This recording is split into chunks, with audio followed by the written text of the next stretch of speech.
Hey guys, Katie here. How's it going? I'm so excited today to share my 2017 reading resolutions with you. I know that a lot of people have been talking lately about the value or the lack of value in making yearly goals or resolutions. And while I don't really usually make New Year's resolutions, I like keeping my reading resolutions because it's a way to kind of track and see how I've grown in reading throughout the year. And over the past 3 years that I've been on BookTube, it's always been fun to kind of wrap the year up and say, either I met my goals or I didn't. Initially, I was inspired by Jenny from Adultish Books to put one as my reading goal on Goodreads for the year. But ultimately, I decided that the reading challenge just stresses me out, and I might as well just say 0. In terms of how many books that I want to read this year, I'm going to stick with the same goal of 52 books.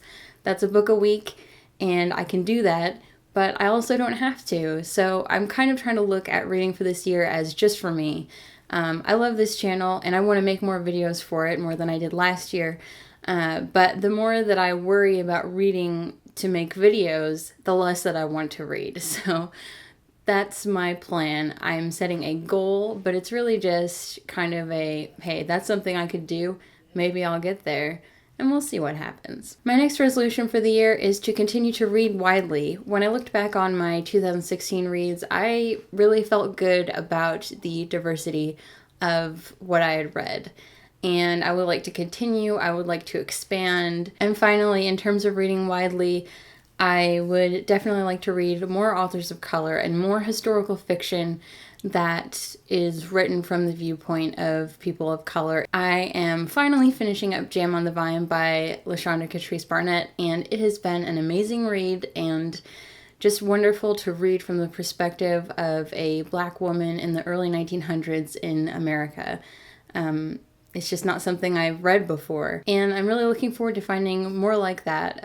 So if you have any recommendations, let me know. My next resolution for 2017 is to read more nonfiction. I own a couple of nonfiction books. One of them is this one. It's 1491, and it's about the Americas before Columbus. I have heard about this occasionally, and I'm very interested in that period of time and what the United States was like before it was the United States. I think prehistory is kind of interesting from an anthropological sort of standpoint. That's a random interest I have. So I'm excited to read 1491, and I have a couple of the nonfiction books and a few that I've had on my TBR for a while that I'm going to make a real effort to get to this year.